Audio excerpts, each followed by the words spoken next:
Hi hello നമസ്കാരം. ഇത് ടാറ്റ ഹാരിയറാണ്. ടാറ്റ ഹാരിയറിൻ്റെ red hot edition, dark hot red, അതാണ് അതിൻ്റെ ശരിക്കുള്ള പേര്.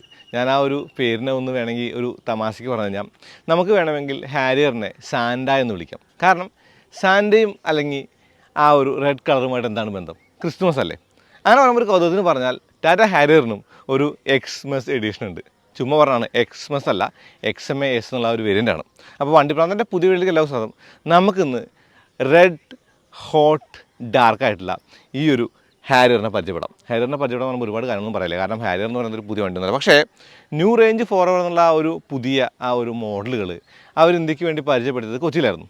അങ്ങനെ പരിചയപ്പെടുത്തിയ സമയത്ത് ഈ ഒരു ഹാരിയറിൽ ഒരുപാട് മാറ്റങ്ങൾ വന്നു എന്ന് നമുക്ക് മനസ്സിലായി. മാറ്റങ്ങൾ എന്ന് പറയുമ്പോൾ കുറേ കാര്യങ്ങളുണ്ട്. ഫോർ എക്സാമ്പിൾ ADAS വന്നു, അതായത് അഡാസ് എന്ന് പറയുന്ന ആളുകൾ വിളിക്കുന്ന ADAS, advance driver assistance system വന്നു. അതുമാത്രമല്ല പിന്നിലെ ആ ഒരു ഡിസ്ക് ബ്രേക്ക് വന്നു. അങ്ങനെ കുറച്ചധികം കാര്യങ്ങളുണ്ട്. അപ്പോൾ എല്ലാ കാര്യങ്ങളും നമുക്ക് പരിശോധിക്കാം. സ്വാഗതം.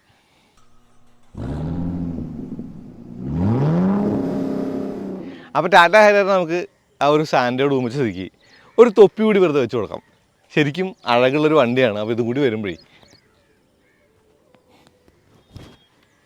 ക്രിസ്മസ് ഒന്നുമല്ല, എന്നാലും ഞാൻ ഒരു തമാശയ്ക്ക് ആ ഒരു കാര്യങ്ങളൊക്കെ പറഞ്ഞതാണ്. അപ്പോൾ ടാറ്റ ഹാരിയറിൻ്റെ ഈ ഒരു റെഡ് ഹോട്ട് ഡാർക്ക് എഡിഷൻ്റെ കാര്യങ്ങൾ പറയുമ്പോൾ ടാറ്റ ഹാരിയറിൻ്റെ അല്ലെങ്കിൽ ടാറ്റ കാറുകളിലെ പർട്ടിക്കുലർലി ഈ ഒരു ഡാർക്ക് എഡിഷൻ്റെ കാര്യം പറഞ്ഞാൽ എനിക്ക് തോന്നുന്നു ബ്ലാക്ക് എന്നുള്ള കളർ കുറച്ചുകൂടി ജനകീയമാക്കിയത്, ഈ ഇടയ്ക്ക് വീണ്ടും ജനകീയമായത് ടാറ്റ കാറുകളിലൂടെയാണെന്ന് വേണമെങ്കിൽ പറയാം. അതിശക്തിയൊന്നുമില്ല. പക്ഷേ ഈ റെഡ് എഡിഷനിലേക്ക് വന്നു കഴിഞ്ഞാൽ എനിക്ക് തോന്നുന്നു മുന്നിലുള്ള ആ ഒരു റെഡ് ഇൻസൈഡ് എന്ന് പറയുന്നത് ഈ ഗ്രില്ലിൽ മാത്രമാണ്. ലോഗോ ക്രോം അല്ല, സാധാ ബ്ലാക്ക് തന്നെയാണ്. ആ ഒരു ഗ്രില്ലിൻ്റെ ഒരു ഡിസൈനൊക്കെ തന്നെ ഒരു ഗ്ലോസി ബ്ലാക്ക് ഫിനിഷിലാണ്. കൂടാതെ ഈ ഒരു റെഡ് ഇൻസൈഡ് ഉണ്ട്. കാര്യമായിട്ട് മുന്നിൽ വേറെ ഒന്നും തന്നെ ഇല്ല എന്നുള്ളത് ഈ ഒരു റെഡ് ഹോട്ട് ഡാർക്ക് എഡിഷൻ്റെ കാര്യമായിട്ട് പറയാം. ഡാർക്ക് റെഡ് എഡിഷൻ്റെ വശങ്ങളിലേക്ക് വരികയാണെങ്കിൽ ശരിക്കും പറഞ്ഞു കഴിഞ്ഞാൽ ഒരുപാട് വ്യത്യാസങ്ങളൊന്നും നമുക്ക് കാണാൻ പറ്റില്ല. നമുക്ക് വേണമെങ്കിൽ ഒരു വ്യത്യാസമായിട്ട് ഈ ഒരു ഡാർക്ക് എന്ന് പറയുന്ന ഈ ഒരു ബാഡ്ജ് അത് ബ്ലാക്കിലല്ല, പകരം റെഡിലാണ് എഴുതിയേക്കുന്നതെന്ന് കാണാം. അതുമാത്രമല്ല ഫ്രണ്ടിലെ വീലിൻ്റെ ആ ഒരു കാലിപ്പർ, അതായത് 18 ഇഞ്ച് വീല്, 235, 60, 612 വീലിൻ്റെ കാലിപ്പറും റെഡിലാണ് എന്നുള്ളതാണ്. ഇപ്പോഴും ലോവർ വേരിയൻറ്റുകളിൽ പിന്നിൽ ഡ്രം ബ്രേക്ക് ആണെങ്കിലും ഈ ഒരു ടോപ്പ് വേരിയൻറ്റിന് ഇപ്പോൾ ഡിസ്ക് ബ്രേക്ക് കൂടി പിന്നിൽ വരുന്നുണ്ടെന്നാണ്. സഫാരിക്ക് ഡിസ്ക് ഉണ്ടായിരുന്നു, ഹാരിയർ ഉണ്ടായിരുന്നില്ല. പക്ഷേ ഇപ്പോൾ ഡിസ്ക് ബ്രേക്ക് കൂടി ഈ ഒരു ഹാരിയറിൻ്റെ റെഡ് എഡിഷനുണ്ട് എന്നുള്ളതാണ്. ഇതല്ലാതെ കാര്യമായിട്ടുള്ള മാറ്റങ്ങളൊന്നും തന്നെ വശങ്ങളിൽ പറയാനില്ല. അതായത് അകത്ത് അല്ലെങ്കിൽ ടെക്നിക്കലിയാണ് ബാക്കിയുള്ള മാറ്റങ്ങളൊക്കെ. ടാറ്റ ഹാരിയറിൻ്റെ ഈ ഒരു ഡാർക്ക് റെഡ് എഡിഷനിൽ അല്ലെങ്കിൽ റെഡ് ഡാർക്ക് എഡിഷനിൽ ശരിക്കും സീറ്റുകളൊക്കെ റെഡായി എന്നുള്ളതാണ്. ശരിക്കും ഇതിൻ്റെ റെഡ് എന്നല്ല അതിൻ്റെ ടെക്നിക്കൽ കളർ. പക്ഷേ ഞാനിപ്പോൾ സിമ്പിളായിട്ട് പറയാനായിട്ട് റെഡ് എന്ന് പറയുകയാണ്. മെമ്മറി സീറ്റ് ഫങ്ഷൻസ് വന്നു, കൂടാതെ ഈ ഒരു വെന്റിലേറ്റർ സീറ്റിൻ്റെ ഫങ്ഷൻ വന്നു എന്നുള്ളത് ഒരു കാര്യമായിട്ട് കാണാം. അത് മാത്രമല്ല മാറ്റങ്ങളെന്ന് പറയുമ്പോൾ മീറ്റർ കൺസോളിലും അല്ലെങ്കിൽ ആ ഒരു സ്ക്രീനിലും നല്ല മാറ്റങ്ങളുണ്ട്. അപ്പോൾ നമ്മൾ ഈ ഒരു സ്ക്രീനിൻ്റെ കാര്യമൊക്കെ ശരിക്കും ആ ഒരു ഡാർക്ക് എഡിഷനായിട്ടുള്ള നെക്സോൺ ഈ മാക്സ് എന്ന് പറഞ്ഞ കാര്യമാണ്. എന്നാലും ഈ ഒരു വണ്ടിയിലെ കുറച്ച് കാര്യം കൂടി പറയാം. ടാറ്റ ഹാരിയറിൻ്റെ മീറ്റർ കൺസോൾ മാറി എന്ന് പറയുമ്പോൾ നമ്മൾ കണ്ട് പരിചയിച്ച ആ മീറ്റർ കൺസോളിൽ മാറിയിട്ട് തീർത്തും പുതിയൊരു മീറ്റർ കൺസോൾ വന്നു എന്നുള്ള കാര്യമായിട്ട് പറയാം. ഇപ്പോൾ ഇതിൻ്റെ ഒരു കാര്യം പറയുമ്പോൾ ട്രിപ്പ് A, ട്രിപ്പ് B അങ്ങനെയുള്ള കാര്യങ്ങളൊന്നും അല്ലാണ്ട് ഞാൻ കുറച്ച് കാര്യങ്ങൾ പറയുന്നത് ആ ഒരു സർക്കുലർ ആയിട്ടുള്ള ആ ഒരു മീറ്ററിൻ്റെ ഡിസൈനാണ്. ഇടതുവശത്ത് ആക്കോമീറ്ററും വലതുവശത്ത് ആ ഒരു എഞ്ചിൻ ടെമ്പറേച്ചറും ഫ്യൂൽ മീറ്ററും കാണാം. എന്നാൽ സ്റ്റാർട്ട് ചെയ്ത് കഴിഞ്ഞാൽ ഇപ്പോൾ ടെയിൽ ലൈറ്റ്സ് അല്ലാതെ അങ്ങനെയുള്ള കാര്യങ്ങളൊക്കെ തന്നെ ഉണ്ട്. കൂടാതെ ആ ഒരു ADASൻ്റെ ആ ഒരു കാര്യങ്ങളൊക്കെ കാണാം. സിറ്റി, സ്പോർട്ട് അല്ലെങ്കിൽ ഈക്കോ മോഡുകളുണ്ട്. ആ മോഡ് മാറ്റുമ്പോൾ മീറ്റർ കൺസോളിൽ കാര്യമായിട്ടുള്ള മാറ്റം ഇപ്പോൾ വരുന്നില്ല, ആ ഒരു റെഡിലേക്ക് മാറുന്നില്ല എന്നുള്ളത് വേണമെങ്കിൽ കുറവായിട്ട് പറയാം. അത് മാത്രമല്ല എനിക്ക് തോന്നുന്നു വെഹിക്കിൾ ഇൻഫോ, നോട്ടിഫിക്കേഷൻസ്, നാവിഗേഷൻ, ഈ നാവിഗേഷനിൽ നമുക്ക് ഒരു കോമ്പസ് കാണാമെന്നുള്ളത് ഒരു നല്ല കാര്യമായിട്ട് കാണാം. അത് മാത്രമല്ല ഇപ്പോൾ ഈ ഒരു പിന്നിലേക്ക് പോകാനുള്ള ഒരു ബട്ടൺ നമുക്കിവിടെ ഇല്ല. അപ്പോൾ നമ്മൾ ആ ഒരു പ്രോംപ്റ്റ് നോക്കി ഇതിനകത്ത് പ്രസ് ചെയ്ത് തന്നെ വേണം പിന്നാക്കം പോകാനായിട്ട്.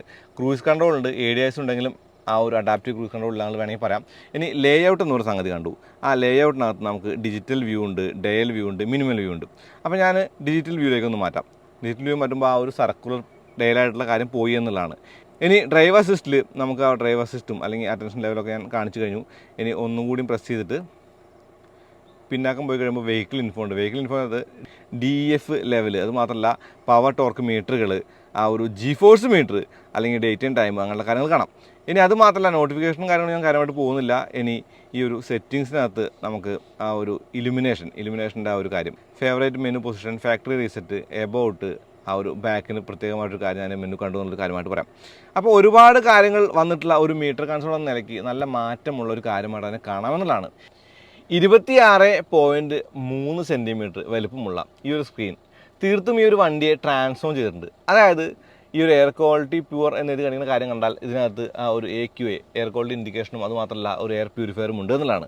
ഇപ്പോൾ AC കാര്യങ്ങളും അല്ലെങ്കിൽ ആ ഒരു മൊബൈൽ കണക്ഷനും ആ ഒരു പ്ലേ ചെയ്യുന്ന മീഡിയം നമുക്കിവിടെ ആ ഒരു വിഡ്ജറ്റ് കാണാമെങ്കിൽ നമ്മൾ റൈറ്റോട്ട് മാറ്റി കഴിഞ്ഞാൽ നമുക്ക് ആ ഒരു എയർ പ്യൂരിഫിക്കേഷൻ സോണാണ്, ക്വാളിറ്റി ഇൻഡിക്കേഷൻ കാണാം.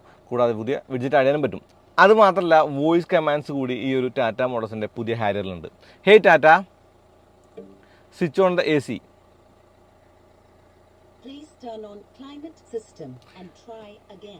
നമുക്ക് ഫിസിക്കൽ സ്വിച്ചുകളുടെ കാര്യങ്ങൾ നമ്മൾ ഓൺ ചെയ്യണം.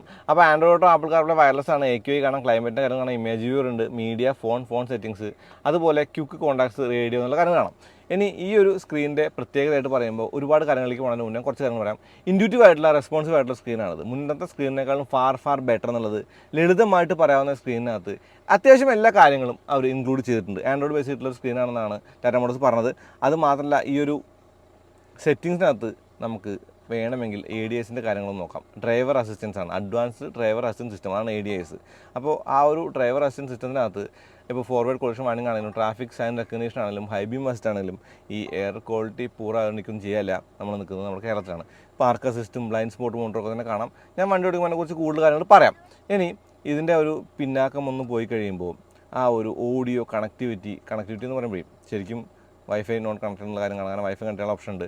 സോഫ്റ്റ്വെയർ അപ്ഡേറ്റ്, വെഹിക്കിൾ എന്നുള്ള ആ ഒരു സെറ്റിങ്സ്, ലൈറ്റ്സും സീറ്റിൻ്റെ മെമ്മറി കാര്യങ്ങൾ, അതായത് ഈസി എക്സിറ്റ് എൻട്രി എന്ന് പറയുന്നത് നമ്മൾ കയറുമ്പോൾ സീറ്റ് പിന്നാക്കം മാറുന്നതും തിരിച്ചു പോകുന്നതാണ്.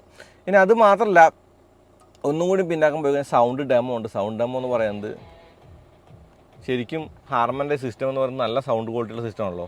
അതുകൊണ്ട് തന്നെ നമുക്ക് ചെക്ക് ചെയ്യാനായിട്ട് എക്സ്ട്രാ ഒരു ഓഡിയോ എടുക്കേണ്ട കാര്യമില്ല എന്നുള്ളതാണ്. ഇനി സറൗണ്ട് വ്യൂ എന്നൊരു മെനു കാണാം. അതും ഹാരിയറിൻ്റെ പ്രത്യേകതയാണ്. എന്ന് വെച്ചാൽ 3D ആയിട്ടുള്ള ആ ഒരു 360 ക്യാമറ സിസ്റ്റം ഉണ്ട് എന്നുള്ളതാണ്. ഇപ്പോൾ നമുക്ക് ആ ഒരു ഹാരിയറിൻ്റെ ആ ഒരു പിക്ചർ കണ്ടോ, സിൽവർ കളർ ഹാരിയറിൽ വിത്ത് സൺറൂഫ് ആയിട്ടുള്ള ഒരു പിക്ചർ കാണാം. നമുക്ക് പല ആ ഒരു ആംഗിളിൽ ഈ ഒരു ക്യാമറ നമുക്ക് ഓൺ ചെയ്ത് കാണാനുള്ള ഒരു കാര്യമായിട്ട് ഞാൻ പറയാം. ഇപ്പോൾ 2D ആയിട്ടും 3D ആയിട്ടും അതല്ല ഈ ഒരു സറൗണ്ട് വ്യൂ ആയിട്ടും അല്ലെങ്കിൽ രണ്ട് സൈഡിലുള്ള വ്യൂ ആയിട്ടും ഒക്കെ തന്നെ കാണാം. അങ്ങനെ പറയുമ്പോൾ ഇൻഡിക്കേറ്റർ ഇട്ട് കഴിയുമ്പോൾ നമുക്ക് ആ ക്യാമറ വർക്ക് ചെയ്യുന്നു എന്നുള്ളൊരു കാര്യമായിട്ട് പറയാം. ബ്ലൈൻഡ് സ്പോട്ട് മോട്ടറിൻ്റെ കാര്യം കൂടെ അതിൻ്റെ കൂടെ പറയണം. കാർനേലിയൻ റെഡ് എന്നാണ് ഈ ഒരു ഇൻറ്റീരിയറിൻ്റെ ടെക്നിക്കൽ ടീം. അതുമാത്രമല്ല ഓട്ടോ ഹോൾഡ്, ഇപ്പോൾ ഈ ഒരു ഇലക്ട്രിക് പാർക്ക് ബ്രേക്ക് ഒക്കെ പുതിയ വേർഷൻ്റെ കാര്യങ്ങളായിട്ട് പറയാം. ഇപ്പോൾ ഓട്ടോ ഹോൾഡിൻ്റെ ഒരു ബട്ടൺ കാണാം, പാർക്ക് ആ ഒരു ഇലക്ട്രിക് പാർക്ക് ബ്രേക്കിൻ്റെ ബട്ടൺ കാണാം. അത് മാത്രമല്ല ഇവിടെ വയർലെസ് ചാർജിങ് പാഡ് ഉണ്ട്, അതായത് ഇൻഡക്ഷൻ ചാർജർ ഉണ്ട്. അത് മാത്രമല്ല ഇവിടെ ആ ഒരു USB പോർട്ടൊക്കെ തന്നെ കാണാം. ഓക്സ് പോർട്ട് ഇപ്പോൾ എന്തായാലും ടാറ്റ മോട്ടോഴ്സ് വരുന്നില്ല എന്നുള്ളതാണ്. അപ്പോൾ തീർത്തും നല്ല ഒരു സീറ്റ് അല്ലെങ്കിൽ വെന്റിലേറ്റർ സീറ്റോട് കൂടിയ ഒരു മെമ്മറി സീറ്റുള്ള സീറ്റ്, നന്നായിരുന്നു യാത്ര ചെയ്യാൻ പറ്റിയ ഒരു അവസ്ഥ. അതൊക്കെയാണ് ഹാരിയറിൻ്റെ ഇൻറ്റീരിയറിലെ മെയിനായിട്ടുള്ള കാര്യം. കൂടാതെ ഈ ഒരു റെഡ് കളർ കൂടി ബ്ലാക്കിനോട് ചേരുമ്പോൾ അതിനൊരു അഴകുണ്ട് എന്നുള്ളത് പറയേണ്ടതുണ്ട്. 170 PS ആണ് ടാറ്റ ഹാരിയറിൻ്റെ പവർ, 350 ന്യൂട്രൺ മീറ്റർ ഓഫ് ടോർക്കും ഉണ്ട്. അപ്പോൾ ഫിയറ്റിന് ആ ഒരു ഫിയറ്റിൻ്റെ ആ ഒരു മൾട്ടിജെറ്റ് എഞ്ചിനായിട്ടുള്ള ഈ ഒരു 2 ലിറ്റർ എഞ്ചിൻ എന്ന് പറയുന്നത് നമുക്ക് സുപരിതമാണ്. പല വണ്ടികളും നമ്മൾ കണ്ടിട്ടുണ്ട്. അപ്പോൾ എഞ്ചിനെ കുറിച്ചും കാര്യങ്ങളൊന്നും പറയാനാലും അഡ്വാൻസ് ഡ്രൈവർ സിസ്റ്റമുള്ള ഈ ഒരു വണ്ടി എടുത്ത് റോട്ടിലൂടെ ഓടിക്കേണ്ടതുണ്ട്. നമുക്ക് എന്തായാലും വണ്ടി എടുത്ത് ഓടിക്കാം. ടാറ്റ ഹാരിയർ ഞാൻ ഓടിക്കുന്ന ആദ്യമായിട്ടല്ല, അത്യാവശ്യത്തിലധികം ഈ വണ്ടി ഞാൻ ഓടിച്ചിട്ടുണ്ട്, സഫാരി.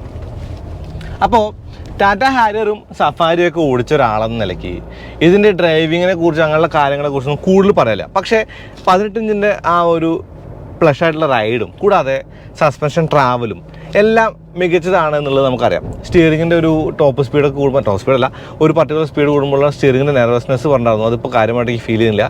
എന്നാലും ആ ഒരു സംഗതി അങ്ങനെ തന്നെ ഉണ്ടെന്നാണ് എൻ്റെ ഫീൽ. പക്ഷേ ഈ ഒരു അസിസ്റ്റുകളൊക്കെ വന്നപ്പോൾ അതൊരു പരിധി വരെ മാറിയിട്ടുണ്ട്. ഹൈഡ്രോളിക് പവർ സ്റ്റിയറിംഗ് ആണ്, അറിയാലോ. പക്ഷേ ഹാരിയറിന് പ്രധാനമായിട്ടുള്ള പ്രശ്നം ഉണ്ടായിരുന്നത് ഇതിന് പിന്നിൽ ഡ്രം ബ്രേക്ക് ആണെന്നുള്ളതാണ്. ഇപ്പോഴും ബേസ് വേരിയൻറ്റും അല്ലെങ്കിൽ എന്താ പറയുക സാധാരണ വേരിയൻറ്റൊക്കെ അങ്ങനെ തന്നെ തുടരുകയാണ്. എന്നിരുന്നാൽ കൂടി ടോപ്പ് ആൻഡ് ആയിട്ടുള്ള ഈ ഒരു റെഡ് ഹോട്ട് ഡാർക്ക് എഡിഷന് ബാക്കിൽ ഡിസ്ക് ബ്രേക്ക് ഉണ്ട് എന്നുള്ളതാണ്. അപ്പോൾ ആ ഒരു കാര്യം പരിഹരിക്കപ്പെട്ടിട്ടുണ്ട്. പിന്നെ ഫിയറ്റിൻ്റെ ഈ ഒരു 2 ലിറ്റർ എഞ്ചിൻ്റെ ഒരു മികവിനെ കുറിച്ച് നമ്മൾ പലപ്പോഴും പറഞ്ഞു കേട്ടിട്ടുണ്ട്. അതിങ്ങനെ വീണ്ടും പറഞ്ഞ് പൊലിപ്പിക്കേണ്ട കാര്യമൊന്നുമില്ല. അതായത് കൂടി പറയാം. അതായത് 170 PS ക്രയോടെക് എഞ്ചിൻ എന്ന് പറയുന്നത് അത്യാവശ്യം റിഫൈൻഡ് ആണ്, അത്യാവശ്യം നല്ല ആ ഒരു ഗ്രണ്ട് ഉണ്ട്. കൂടാതെ 350 Nm, അതായത് 350 ന്യൂട്രൺ മീറ്റർ എന്ന ടോർക്ക് എന്ന് പറയുന്നത് വണ്ടിന് അത്യാവശ്യം അങ്ങോട്ടും ഇങ്ങോട്ടൊക്കെ വലിച്ചു കയറ്റി കൊണ്ടുപോകാനൊക്കെ പര്യാപ്തമാണ് എന്നുള്ളത് തന്നെ പറയാം. അത് മാത്രമല്ല ഈ ഒരു ട്രാക്ഷൻ മോഡുകൾ കൂടി ഉണ്ടല്ലോ. അപ്പോൾ വെറ്റും റഫും റോഡുകളുടെ ആ ഒരു സെലക്ഷനൊക്കെ നമുക്ക് ട്രാക്ഷൻ ബേസ് ചെയ്തിട്ടുണ്ട്. അത് മാത്രമല്ല സ്പോർട്ട് അല്ലെങ്കിൽ ഈക്കോ അല്ലെങ്കിൽ അങ്ങനെയുള്ള ഒരു ഡ്രൈവ് മോഡുകളുണ്ട്. ഇപ്പോൾ ഈക്കോ മോഡിൽ നമ്മൾ ഓടിച്ചു കഴിഞ്ഞാൽ അത്യാവശ്യം നല്ല ഫ്യൂൽ എഫിഷ്യൻസിയും, സ്പോർട്ട് മോഡിൽ അത്യാവശ്യം നല്ല ഒരു പഞ്ചുമാണ് ഈ ഒരു ഹാരിയറിൻ്റെ ആണെങ്കിലും സഫാരി ആണെങ്കിലും കാര്യമെന്ന് പറയുന്നത്. അങ്ങനെ പറയുമ്പോൾ നമ്മൾ ഈ കാര്യങ്ങളൊക്കെ മാറ്റി നിർത്തിക്കൊണ്ട് ഇപ്പോൾ നല്ല റൈഡ് ക്വാളിറ്റിയുള്ള വണ്ടിയാണ്, അത്യാവശ്യം നല്ല കംഫർട്ടബിൾ ആണ് ഓടിക്കാൻ അല്ലെങ്കിൽ യാത്ര ചെയ്യാൻ. അത് മാത്രമല്ല സ്റ്റിയറിങ്ങിൻ്റെ ആ ഒരു ഇരിക്കുന്ന പൊസിഷനിങ് ആണെങ്കിലും അല്ലെങ്കിൽ ഈ സ്റ്റിയറിങ്ങിൻ്റെ ഒരു ഫീഡ്ബാക്കൊക്കെ തന്നെ ആണെങ്കിലും ഫോർ ടാറ്റ വളരെ വളരെ വളരെ നല്ലതാണ്, നമുക്കറിയാവുന്ന ഒരു കാര്യമാണ്. അങ്ങനെ പറയുമ്പോൾ ഇനി പറയേണ്ടുന്ന കാര്യം എന്ന് പറയുന്നത് ഡ്രൈവർ അസിസ്റ്റൻസ് സിസ്റ്റത്തിനെ കുറിച്ചാണ്. ADAS എന്ന് ശരിക്കും അതിൻ്റെ ആ ഒരു ഷോർട്ട് കട്ടും ആളുകൾ അഡാസ് എന്ന് വിളിക്കുന്ന ഒരു സംഗതി. ഇപ്പോൾ ഇതിനകത്ത് ട്രാഫിക് സൈൻ റെക്കഗ്നീഷൻ ഉണ്ട്, ഹൈ ബീം അസിസ്റ്റ് ഉണ്ട്, ലൈൻ ഡിപ്പാച്ചർ വാർണിംഗ് ഉണ്ട്, ആ ഒരു റിയർ ക്രോസ് ട്രാഫിക് അലർട്ട് ഉണ്ട്. ഇപ്പോൾ നമ്മൾ റിവേഴ്സൊക്കെ എടുക്കുകയാണെങ്കിൽ അത് മാത്രമല്ല ഡോർ ഓപ്പൺ അലർട്ടൊക്കെ പിന്നെ സാധാരണമാണ്, ബ്ലൈൻഡ് സ്പോട്ട് ഡിറ്റക്ഷനും ലൈൻ ചേഞ്ച് അലർട്ടൊക്കെയാണ് കൂടുതലായിട്ട് പറയാനുള്ളത്. കൂടാതെ റിയർ കൊളീഷൻ വാർണിംഗ് ഉണ്ട്. ഇപ്പോൾ ഞാൻ ഈ പറഞ്ഞ കാര്യങ്ങളൊക്കെ തന്നെ സെൽഫ് എക്സ്പ്ലനേറ്ററി ആയതുകൊണ്ട് എടുത്ത് അതിനെക്കുറിച്ച് പറയേണ്ട കാര്യമില്ല. ഇനി അതല്ലാണ്ട് പാർക്ക് അസിസ്റ്റിലാണെങ്കിൽ ഇപ്പോൾ പാർക്ക് അസിസ്റ്റിൻ്റെ ഒരു കാര്യം എന്ന് പറയുമ്പോൾ 360 ക്യാമറയുടെ പാർക്ക് ചെയ്യാൻ നല്ല ആ ഒരു എളുപ്പമാണെന്നെങ്കിൽ കൂടി ആ ഒരു പാർക്ക് അസിസ്റ്റിൻ്റെ വോളിയം കൂടുതലും അല്ലെങ്കിൽ ഡിലേ കൂട്ടാനൊക്കെ പറ്റും. അത് മാത്രമല്ല മിററുകളിൽ ബ്ലൈൻഡ് സ്പോട്ട് മോണിറ്റർ കൂടി ഉണ്ടെന്നുള്ള കാര്യമായിട്ട് പറയും. ഇപ്പോൾ നമ്മൾ ആ ഒരു വണ്ടിയെ ഓവർടേക്കാൻ വരികയാണെങ്കിൽ ആ മിററിൽ ശരിക്കും ആ ഒരു ഓറഞ്ചിൽ ആംബർ ലൈറ്റിൽ ആ ഒരു മിന്ന 2 വണ്ടികളുടെ പടം വരും. അതാണ് കാര്യം. അപ്പോൾ ഈ കാര്യങ്ങളൊക്കെ തന്നെ ഉണ്ടെങ്കിലും ഈ ഒരു ADASൻ്റെ ഭാഗമായിട്ടുള്ള ആ ഒരു അഡാപ്റ്റീവ് ക്രൂസ് കൺട്രോൾ ഇല്ല എന്ന് പറയുന്നത് വല്ലാത്തൊരു മിസ്സാണ്. ഈ കാര്യങ്ങളൊക്കെയും ഡ്രൈവർ അസിസ്റ്റൻസ് ആയതുകൊണ്ട് തന്നെ നമുക്ക് വണ്ടി ഓടിക്കുമ്പോൾ കിട്ടുന്ന ഒരു പീസ് ഓഫ് മൈൻഡ് അല്ലെങ്കിൽ നമുക്ക് വണ്ടി ഓടിക്കുമ്പോൾ കിട്ടുന്ന സുരക്ഷയുടെ ഫീൽ ഒക്കെ തന്നെ വലുതാണ്. അത് മാത്രമല്ല പനോരമിക് സൺറൂഫ് പോലുള്ള ഫീച്ചേഴ്സിനെ കുറിച്ച് ഞാൻ പറയുന്നില്ല.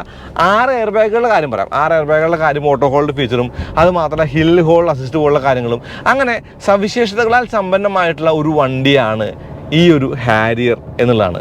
ഇപ്പോൾ സഫാരിയും അങ്ങനെ തന്നെയാണ്. സഫാരി കുറച്ചും കൂടി കൂടിയ ഫീച്ചേഴ്സ് ഉണ്ടെന്ന് തോന്നുന്നു, ആംബിയന്റ് ലൈറ്റിങ്ങിൻ്റെ കാര്യങ്ങളൊക്കെ വന്നാൽ ആ ഒരു കാര്യങ്ങളൊക്കെ വരും. പക്ഷേ എനിക്ക് മീറ്റർ കൺസോൾ മാറിയപ്പോൾ, അതല്ലാതെ ഈ ഒരു മീഡിയ സ്ക്രീൻ മാറിയപ്പോൾ വണ്ടിക്കകത്ത് വലിയൊരു ട്രാൻസ്ഫോർമേഷൻ നടന്നൊരു ഫീൽ കിട്ടുന്നുണ്ടെന്നുള്ളതാണ്. അത് വളരെ നല്ല കാര്യമായിട്ടാണ് ഞാൻ കാണുന്നത്.